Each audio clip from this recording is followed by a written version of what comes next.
Hello, guys.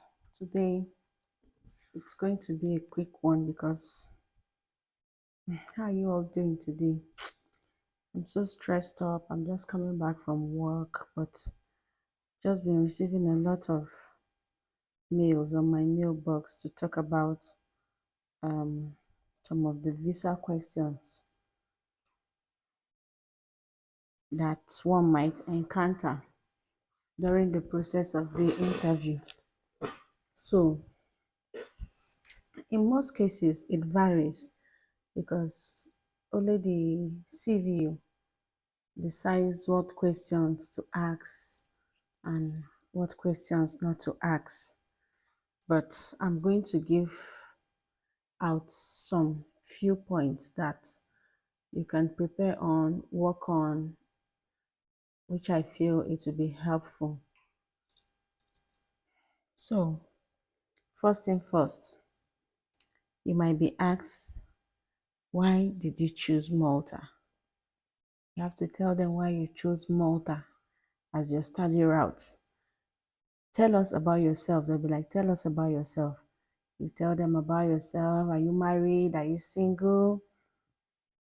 What you're doing? How many are you in your family? How many kids you have? Everything about yourself, where you work, and all that. You tell them about yourself. So they might also ask you, what course are you studying and why did you choose the course?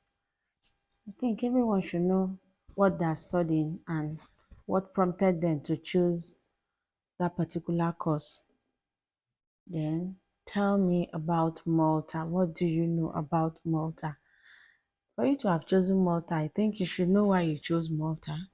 Tell them about Malta, everything you know about Malta. Tell me about the Schengen visa. What do you know? You might be asked, everybody with different questions. What do you know about Schengen visa? You tell them what you know about Schengen visa.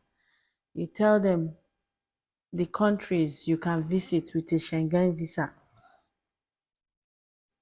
Then they'll ask you, tell me about your flight route. That one, I think they ask almost everyone this question. My friends, they asked me same question, your flight route. Which company did you book with? Is it Turkish airline? Is it Lufthansa? Is it whatever flight you booked? You should know it because you'll be asked. Then the next question, because I had to jot the question down so that I don't miss out on any point. Where will you be staying when you come to Malta? Where will you be staying? Did you book an hotel, Airbnb, or you got an accommodation? So you clearly tell them, and you have to tell them what you used, what you submitted, the booking you submitted. If at some point maybe you used hotel, maybe you booked online using booking.com, and before your interview it expired, book another one. When you book another one, in the course of the interview, let them know that the accommodation you booked has expired, but you booked another one and this is the address. You have to state it. Tell them this is the address. Now, when you want to book your hotel accommodation, as a student, don't just we like Nigerians, you say, I beg, no be just booking, make I just book anything. It's not just booking.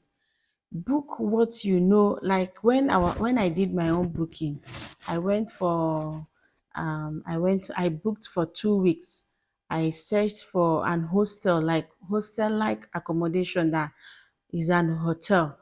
I booked for 2 weeks, which is about 455 euros or thereabouts, because you should put yourself in the visa officer's shoe. If you're doing like a proof of fund of 15 million and you go and book accommodation of maybe 4 million naira for 2 weeks, man, if it's you, will you give that person visa? If after paying for 2 weeks accommodation about 4 million naira, what will be left of you? Your school fees, your feeding, what will you use and pay the other months? You understand? Book book with a reasonable amount. Don't just say, na just booking, make I just book anything. Even if na 10 million naira, then put say na per night, make I just book anything. No, come on, be reasonable and book something reasonable. So the next question will be, okay, we have talked about where you be living, and if you got an accommodation, you have to get the address, the landlord's number, and like the agreement. Even if you've not signed, like the agreement letter stating that yes, you paid for this accommodation. And if you're getting accommodation from school, you state it to them clearly that you got accommodation from your school. Then you'll be asked how much you paid for your book, for your school fees, because it seems like the identity mortal law, you should be able to pay 50% of your total school fees. If you're like 1 year fees, you should be able to pay at least 50%. So you'll be asked how much you paid for your fees.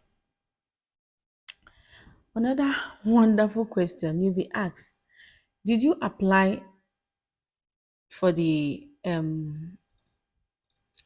studies yourself, or you did it through an agent? I feel even if it's an agent that did everything for you, you should be able to go through your SOP, go through your insurance, because you'll be asked which the insurance you used, which company did you book with. You'll be asked how many months at least you should book within 3 months to 4 months insurance.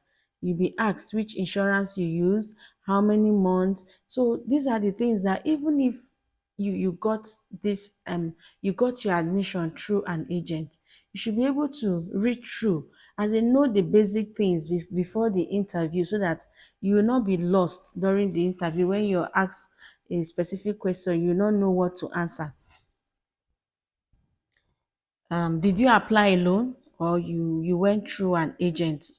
If you know everything that the agent did, you know your flight itinerary, your insurance, so you should tell them you applied alone, because you should be able to answer all those questions. Then you'll be asked, how did you find your school?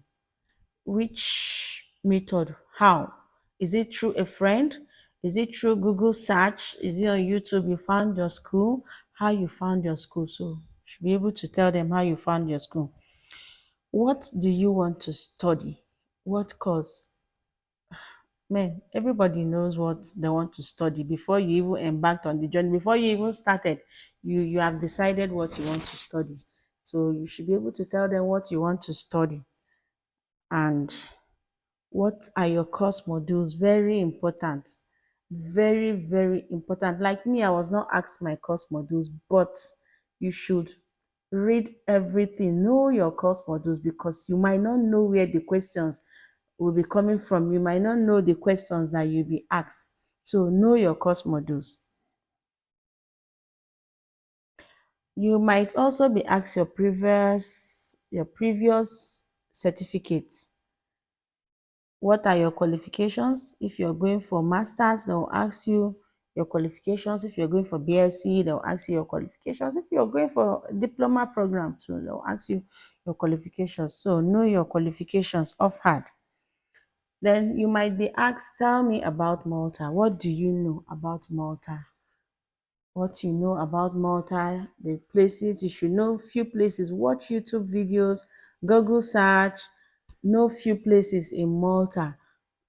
Even if you cannot pronounce them very well, of course, they know you've never been there, or you choose the easy ones. Even me, that have stayed in Malta for about a month plus, there are some of the names that I cannot still pronounce very well. So you should be able to cram some names, tell them, tell them the places you know in Malta. Okay, like in my own case now, I was not asked like all these questions. I was just asked, um, what's your flight route? Which course do you want to study? Where will you be staying in Malta? which insurance you used. Tell us about yourself. I told them about myself. What are you doing now for a living? As in, what do you do now in Nigeria? I told them I'm a businesswoman. Who is your sponsor? Important question. In case you're not sponsoring yourself, who is your sponsor? They'll ask you. And everything you're answering should be basically based on what you have submitted. Don't go anything outside what you've submitted, because once you answer anything outside once you've submitted, I don't know, it's their decision to make. So you tell them who your sponsor is. Is it your dad? Is it your husband? In my own case, my husband is my sponsor. So I told them he's my sponsor. So they asked me, what does he do for a living? I told them he's a businessman. So these are the few questions you should be expecting. Everybody with different questions. You might be asked A and another person will be asked B. So everybody with different questions. And the visa unit decide if they want to ask you question. So they just asked me, which course are you studying? What's the name of your school? And that was all. That was all. And most people were not even interviewed. I have a friend that she was not even interviewed. So everybody with their own situation based on what the CV you want. That's what will happen. So I should think these few questions should be helpful for those that have been asking visa questions, whatever. At least these questions should be able to help you read through, make your research, do Google search, you get more answers to add to the few questions and answers that I've given you. So thank you. Our next video, we're going to be talking about apartment tour, how you can secure apartment in Malta, and I'm going to be showing you around my own 3-bedroom apartment. So thank you. As you like, click on the share button so that you can help my ministry. Even in my tight schedule, I've not eaten, I still came out to make this video. So thank you guys for always coming through for me.